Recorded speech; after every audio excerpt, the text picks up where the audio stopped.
میں حسن والوں کو ایک نئے طور سے سنورنا سکھا رہا ہوں۔ سنیں گے ناظرین عمران پرتاپ بری کی ایک نظم۔ اس سے پہلے بتا دوں دوستو، یو اے پی اے کے تحت گرفتار کشمیری مانو ادھیکار کاریہ کرتا خرم پرویز نے جیل میں 1000 دن پورے کیے۔ چلیے پہلے سنتے ہیں عمران پرتاپ بری کی نظم۔ تو آپ سے گزارش ہے ویڈیو کو لائک کیجیے اور چینل کو ضرور سبسکرائب کیجیے۔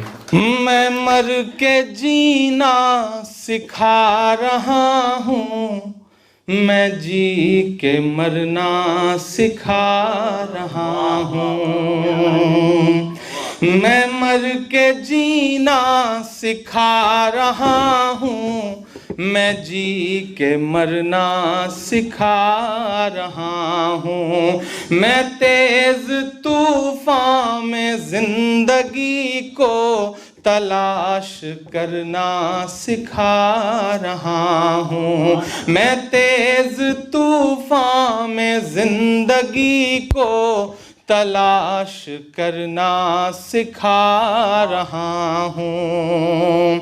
سمندروں سے یہ کوئی کہہ دے غرور کو رکھ دے ساحلوں پر،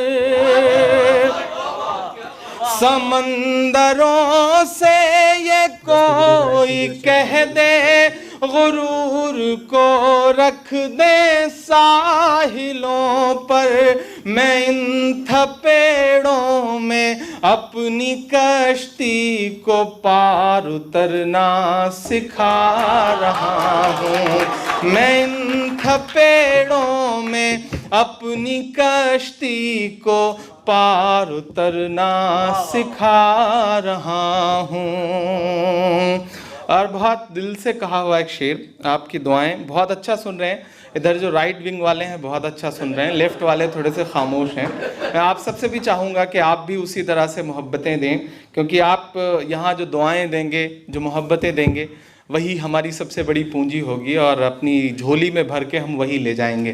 میں یہ شعر پڑھتا ہوں صاحب کے، میں ان تھپیڑوں میں اپنی کشتی کو پار اترنا سکھا رہا ہوں، میں مر کے جینا سکھا رہا ہوں، میں جی کے مرنا سکھا رہا ہوں۔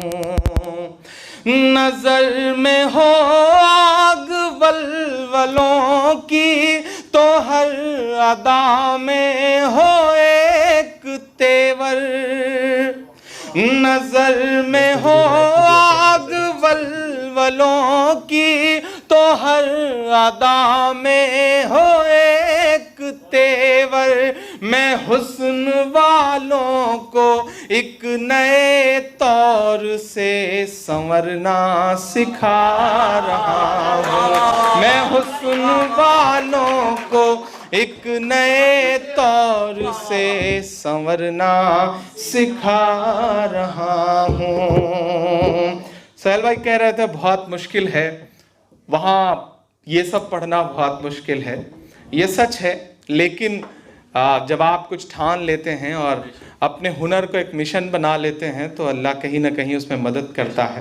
اور میں یہ شعر پڑھتا ہوں صاحب کے، یہ ظلم کی یہ ستم کی بارش ہے اور سہمے ہوئے یہ دل ہیں، یہ ظلم کی یہ ستم کی بارش ہے اور سہمے ہوئے یہ دل ہیں، انہیں میں ہمت کے چکنے رستوں پہ پاؤں دھرنا سکھا رہا ہوں، انہیں میں ہمت کے چکنے راستوں پہ پاؤں دھرنا سکھا رہا ہوں۔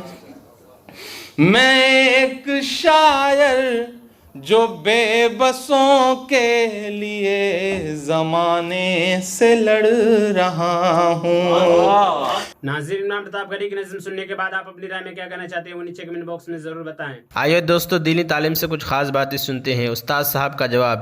اس سوال سے بہت خوش ہوئے. آپ نے فرمایا بہت اچھا، میں تمہیں حالات سناؤں گا لیکن 1-2 دن میں ختم نہیں ہوں گے، کئی دن لگیں گے. میں آپ صلی اللہ علیہ وسلم کی پاک زندگی کا ایک واقعہ تمہیں سناتا رہوں گا، تم یاد کرتے رہنا. مگر دیکھو، ہمارے محمد صلی اللہ علیہ وسلم کی زندگی کا ہر ایک واقعہ عمل کرنے کے لیے ایک سبق ہے.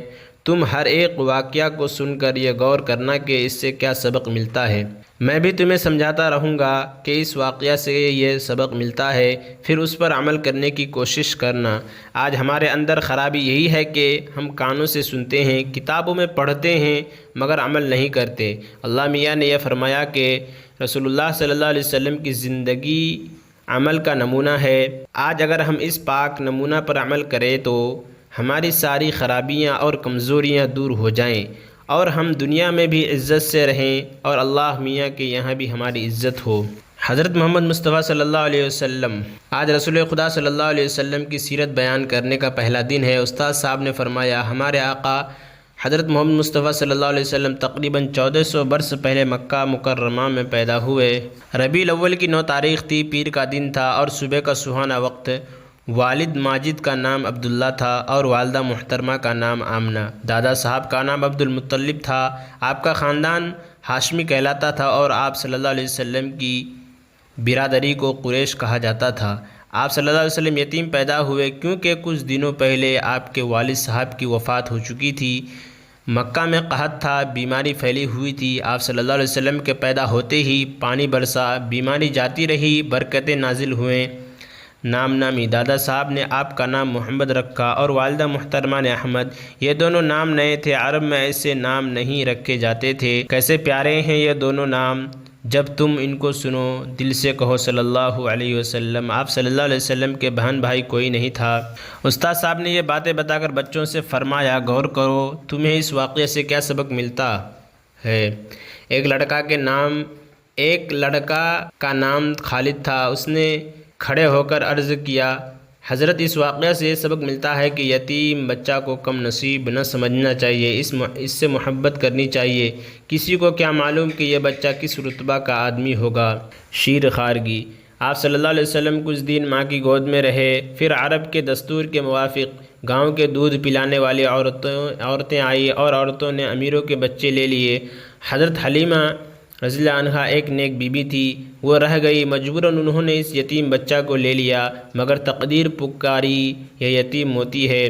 برکتوں سے حلیمہ کا گھر بھر گیا، اس کے گاؤں پر رحمتوں کی بارش ہونے لگی. 2 سال حضور صلی اللہ علیہ وسلم نے دودھ پیا. آپ صلی اللہ علیہ وسلم ہمیشہ داہنی طرف سے دودھ پیتے تھے، بائیں طرف دوسرے دودھ شریک کا حصہ تھا. فطرتاً آپ صلی اللہ علیہ وسلم پسند نہ کرتے کہ اس کے حصہ میں دخل دے، گویا انصاف. آپ صلی اللہ علیہ وسلم کی پیدائشی عادت تھی، پاؤں چلنے لگے تو دودھ شریک بھائیوں کے ساتھ. آپ صلی اللہ علیہ وسلم بھی بکریاں چرانے جاتے، گویا کما کر کھانا آپ صلی اللہ علیہ وسلم کی پیدائشی خصلت تھی. نصیحت. یاد رکھو، انصاف اور پاک کمائی نیکی کی جڑیں ہیں اور مسلمانوں کی پیدائشی خصلتیں. احمد کا کیا مطلب؟ محمد صلی اللہ علیہ وسلم کے کیا معنی؟ احمد نام کس نے رکھا اور محمد کس نے؟ آپ صلی اللہ علیہ وسلم کو دودھ پلانے والی ماں کا کیا نام تھا؟ آپ صرف ایک طرف کا دودھ کیوں پیا کرتے تھے؟ تم نے اس سبق سے کیا سمجھا؟ مسلمانوں کی خصلتوں کا کیا ہونی چاہیے؟ اور عمران پرتاپ گھڑی سے جڑی خبروں اور نظموں کے لیے ہمارے اس چینل کو ضرور سبسکرائب کریں. ملتے ہیں کسی اور ویڈیو میں ایسے نئی نظم اور نئی خبروں کے ساتھ. تو جب تک کے لیے دیجیے مجھے اجازت اور رکھیے اپنا خیال. آپ دیکھ رہے تھے IR مشاعرہ میڈیا اور میں آپ کے ساتھ محمد ثاقب. السلام علیکم.